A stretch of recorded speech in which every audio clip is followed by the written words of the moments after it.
70대 이상이신 분들께 먼저 말씀드립니다. 지금 이 이야기는 남의 일이 아닙니다. 제가 진료실에서 매일 보는 장면입니다. 몸에 좋다 하는 믿음으로 매일 드시던 한 반찬이 수십 년 지켜온 당뇨 관리를 단숨에 무너뜨린 날의 이야기입니다.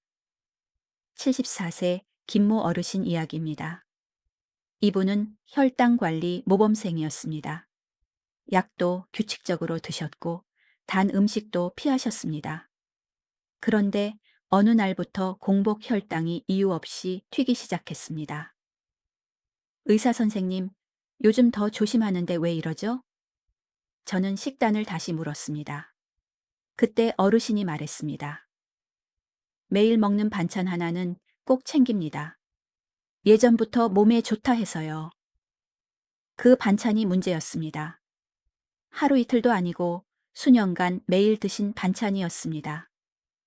겉으로는 건강해 보였습니다. 기름지지도 않고 단맛도 강하지 않았습니다. 그래서 더 위험했습니다. 조용히, 그러나 꾸준히 혈당을 흔들고 있었습니다.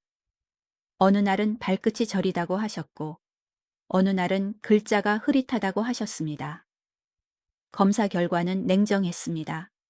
당화 혈색소가 분명히 올라가 있었습니다. 저는 그날 진료실에서 참 마음이 무거웠습니다.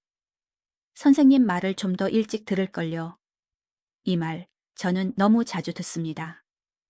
70대 이후에는 몸이 젊을 때와 다릅니다. 같은 반찬, 같은 양이라도 결과는 전혀 다릅니다. 특히 매일 먹는 반찬일수록 영향은 서서히, 그러나 치명적으로 옵니다. 지금 이 영상을 보고 계시다면 잠깐 멈추십시오. 끝까지 보셔야 합니다. 왜 이 반찬이 당뇨를 악화시키는 1위 원인인지 제가 다음에서 정확히 진단해 드리겠습니다. 먼저 댓글에 기대 두 글자만 남기세요. 끝까지 함께 가겠습니다. 많은 분들이 당뇨 관리를 단 것만 안 먹으면 된다 라고 생각하십니다. 저도 진료실에서 매일 이 말을 듣습니다. 하지만 70대 이후에는 이 생각이 가장 위험한 착각이 됩니다. 왜냐하면 이 나이대의 당뇨 악화는 당분보다 습관화된 반찬에서 시작되는 경우가 훨씬 많기 때문입니다. 제가 환자분들 식단을 자세히 들여다보면 공통점이 하나 있습니다. 아침, 점심, 저녁 중 한 끼가 아니라 세 끼 모두에 등장하는 반찬이 있다는 점입니다. 김치처럼 늘 곁에 두는 반찬 혹은 건강에 좋다고 믿고 매일 챙기는 반찬입니다. 문제는 이 반찬이 단맛이 거의 없다는 데 있습니다. 그래서 혈당에 영향을 줄 거라고 아무도 의심하지 않습니다. 70대 이후의 몸은 이미 젊을 때와 다릅니다. 췌장의 힘도 약해졌고 혈당을 처리하는 속도도 느려졌습니다. 그런데 여기에 매일 같은 반찬이 들어오면 몸은 쉬지 못합니다. 저는 이것을 매일 같은 시간에 문을 두드리는 손님에 비유합니다. 처음에는 괜찮습니다. 하지만 하루도 빠짐없이 오면 결국 집주인은 지쳐 쓰러집니다. 혈당도 마찬가지입니다. 특히 문제가 되는 것은 이 반찬이 밥과 함께 먹힌다는 점입니다. 밥은 이미 혈당을 올리는 역할을 합니다. 그런데 그 위에 혈당 반응을 더 느리게, 더 오래 끌고 가는 반찬이 얹히면 어떻게 될까요? 수치는 식후에 급히 오르지 않아 안심하게 만들지만 대신 오래 높은 상태로 머뭅니다. 이게 바로 많은 어르신들이 숫자는 괜찮은데 몸이 이상하다 고 느끼는 이유입니다. 제 환자분 중에도 이런 분이 계셨습니다. 72세박 어르신은 공복 혈당만 보고 안심하셨습니다. 그런데 당화 혈색소는 계속 올라가고 있었습니다. 이유는 단 하나, 매일 먹던 반찬이었습니다. 양이 많지 않아도 매일이면 결과는 다릅니다. 다음 파트에서는 왜 이런 일이 몸 안에서 벌어지는지 어려운 의학 용어 없이 아주 쉬운 비유로 설명드리겠습니다. 꼭 이어서 보셔야 합니다. 이제 왜 이런 일이 생기는지 몸 안에서 벌어지는 과정을 말씀드리겠습니다. 어려운 말은 쓰지 않겠습니다. 70대 이상 어르신들이 바로 떠올릴 수 있는 비유로 설명드리겠습니다. 제가 진료실에서 설명할 때도 이렇게 말씀드립니다. 먼저 70대 이후의 몸을 하나의 오래된 집이라고 생각해 보십시오. 새로 지은 집이 아닙니다. 40년, 50년 넘게 비바람을 맞은 집입니다. 수도관도 오래됐고 보일러 배관도 여기저기 낡아 있습니다. 젊을 때는 물을 틀면 바로 쫙쫙 나왔지만 지금은 그렇지 않습니다. 물이 천천히 나오고 중간중간 걸리는 느낌이 듭니다. 이게 바로 나이 든 몸의 기본 상태입니다. 혈당을 처리하는 과정도 이와 같습니다. 혈관은 수도관이고 혈당은 물입니다. 젊을 때는 물이 들어와도 금방 빠져나갑니다. 그런데 70대가 되면 관 안쪽에 녹이 슬어 있습니다. 눈에 보이지 않게 끈적한 찌꺼기가 이미 붙어 있습니다. 이 상태에서 매일 같은 반찬이 들어오면 어떻게 될까요? 문제의 반찬은 겉보기엔 아주 순합니다. 자극적이지도 않고 단맛도 거의 없습니다. 하지만 이 반찬은 물을 끈적하게 만드는 성질이 있습니다. 맑은 물이 아니라 약간 풀어진 전분물 같은 상태로 바꿔놓습니다. 그러면 물이 수도관을 통과하는 속도가 느려집니다. 확 튀지는 않지만 오래 머뭅니다. 혈당이 바로 치솟지 않아 안심하게 만드는 이유가 여기 있습니다. 저는 이것을 정수기 필터에 비유합니다. 새 필터는 물이 술술 지나갑니다. 하지만 오래 쓴 필터는 어떻습니까? 처음에는 괜찮은 것 같아도 어느 순간 물이 잘 안 내려갑니다.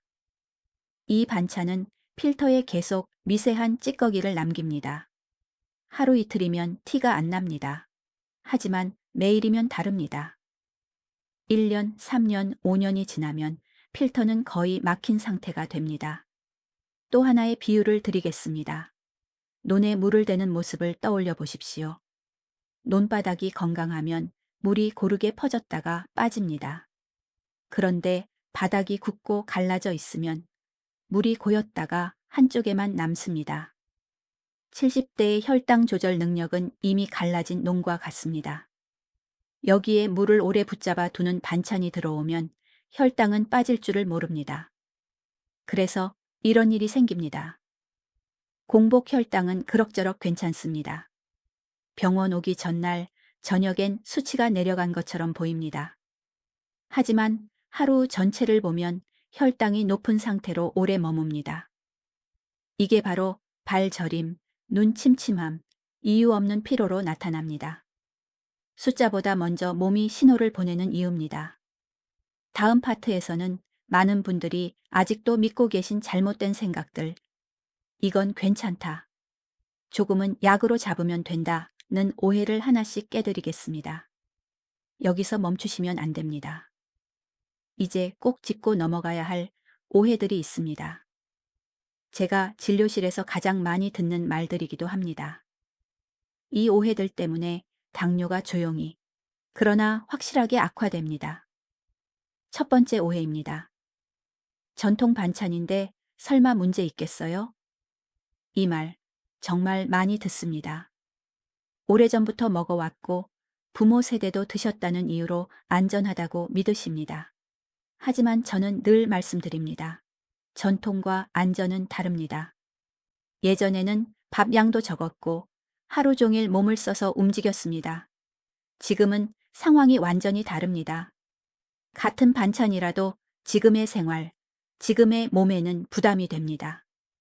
특히 70대 이후에는 더 그렇습니다. 두 번째 오해입니다. 조금씩 먹는데 뭐가 문제입니까? 양이 적어도 매일이면 이야기가 달라집니다. 저는 이것을 매일 조금씩 새는 수도관에 비유합니다. 하루에 한두 방울은 티가 안 납니다. 하지만 매일이면 바닥이 썩습니다. 이 반찬도 그렇습니다.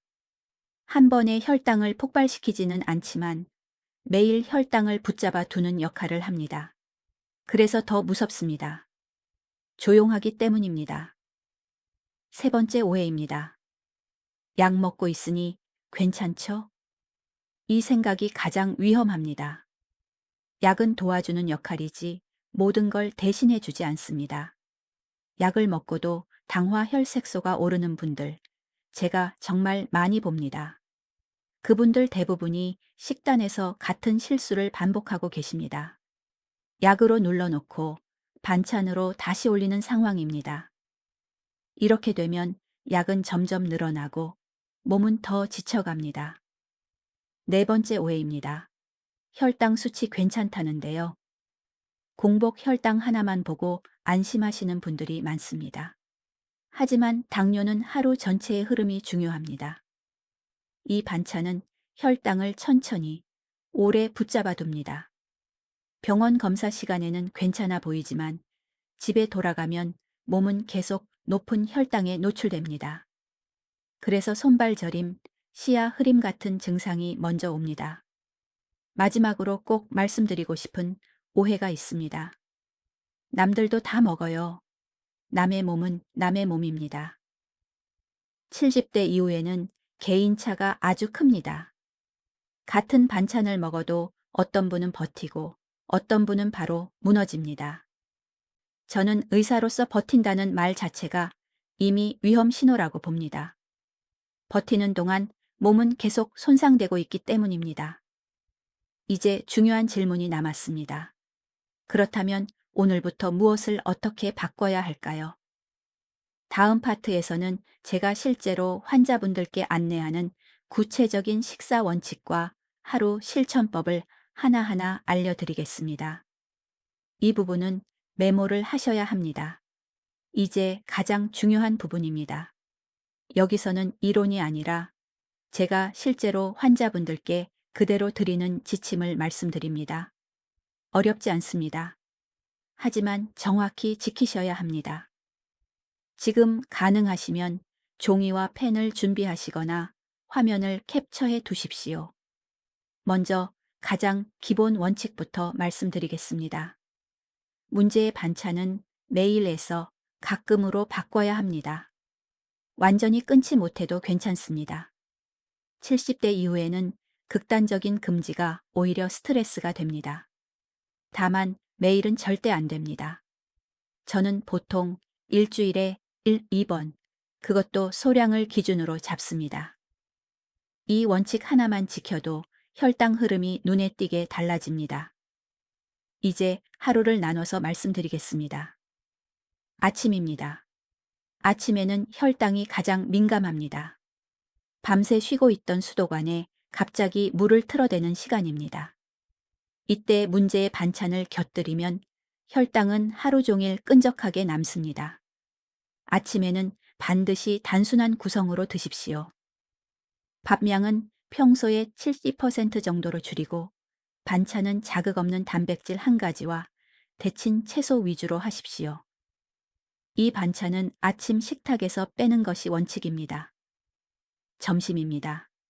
점심은 활동량이 상대적으로 있는 시간입니다. 그래도 방심하면 안 됩니다. 점심에 이 반찬을 드셔야 한다면 밥보다 먼저 먹지 마십시오. 반드시 국이나 채소를 먼저 드신 뒤 밥을 드시고 마지막에 아주 소량만 곁들이십시오. 순서 하나만 바꿔도 혈당 반응은 크게 달라집니다. 제가 진료실에서 매일 강조하는 부분입니다. 저녁입니다. 저녁이 가장 중요합니다. 70대 이후에는 저녁 혈당이 밤새 몸을 망가뜨리는 경우가 많습니다. 저는 저녁에 이 반찬을 드시는 것을 거의 허용하지 않습니다. 특히 잠들기 4시간 이내에는 절대 권하지 않습니다. 저녁은 가볍게 짧게가 원칙입니다. 밥은 소량, 반찬은 씹는 시간이 길지 않은 것으로 정리하십시오. 다음은 대체 반찬입니다. 사람은 비워두면 반드시 다시 채웁니다.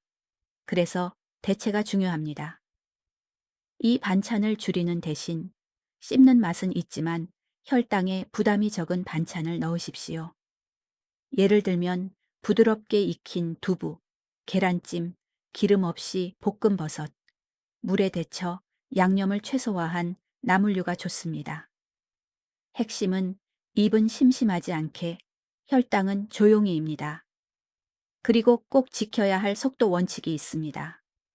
천천히 드십시오. 젓가락을 한번 내려놓고 씹는 시간을 늘리십시오. 저는 이것을 혈당에게 숨 쉴 시간을 주는 식사라고 부릅니다. 같은 음식도 빨리 먹으면 독이 되고 천천히 먹으면 약이 됩니다. 마지막으로 한 가지 더 말씀드립니다. 식후 바로 앉거나 눕지 마십시오. 10분만 집 안을 천천히 걸으십시오. 대단한 운동이 아닙니다. 오래된 집의 물을 한번 흘려보내는 정도면 충분합니다. 이 습관 하나가 혈당 정체를 크게 줄여줍니다. 다음 파트에서는 걱정을 내려놓으셔도 되는 이유, 그리고 지금부터라도 충분히 좋아질 수 있다는 이야기를 드리겠습니다. 여기까지 오셨다면 끝까지 함께 가십시오. 여기까지 오신 분들께 먼저 말씀드리고 싶습니다. 잘하고 계십니다. 70대, 80대가 되어서도 자신의 몸 이야기를 끝까지 들으려는 마음, 그것 자체가 이미 큰 힘입니다. 저는 의사로서 이런 분들을 진료실에서 보면 늘 마음이 놓입니다. 당뇨는 어느 날 갑자기 생기고 어느 날 갑자기 끝나는 병이 아닙니다. 아주 조용히 쌓이고 아주 조용히 몸을 갉아먹습니다.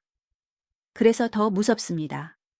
하지만 반대로 말하면 아주 조용히 되돌릴 수도 있습니다. 오늘부터 하나만 바꿔도 몸은 반응합니다. 제가 수십 년 진료하면서 분명히 본 사실입니다. 많은 어르신들이 이렇게 말씀하십니다. 이 나이에 뭘 더 바꿉니까? 저는 단호하게 말씀드립니다. 지금이 가장 중요합니다. 70대 이후의 선택은 50대보다 훨씬 큰 차이를 만듭니다. 왜냐하면 몸의 여유가 많지 않기 때문입니다. 작은 실수가 큰 손상으로 이어지지만 작은 교정도 큰 회복으로 이어집니다. 오늘 이야기한 반찬도 그렇습니다. 평생 드셔왔어도 지금의 몸에는 맞지 않을 수 있습니다. 그것을 알아차리고 조절하는 것이 늦은 것이 아닙니다. 오히려 가장 현명한 시기입니다. 저는 진료실에서 조금만 일찍 알았어도 라는 말을 덜 듣고 싶습니다. 그래서 이렇게 말씀드리는 것입니다. 부디 혼자만 알고 끝내지 마십시오. 배우자, 형제, 친구에게 이 이야기를 전해 주십시오. 카카오톡으로 영상 하나 보내는 것만으로도 누군가는 큰 실수를 피할 수 있습니다. 가족에게 잔소리처럼 말하지 마십시오. 말 대신 이 영상을 보내십시오. 그게 가장 덜 아프고 가장 확실한 방법입니다. 마지막으로 한 가지만 부탁드립니다. 오늘부터 실천하실 분들은 댓글에 숫자 1만 남겨주십시오. 길게 쓰실 필요 없습니다. 그 숫자 하나가 스스로와의 약속이 됩니다. 저는 의사로서 여러분이 덜 아프고 덜 걱정하며 지내시길 진심으로 바랍니다. 나이는 병이 아닙니다. 관리하지 못한 습관이 병이 됩니다. 오늘 선택이 내일을 지킵니다. 저는 끝까지 곁에 있겠습니다.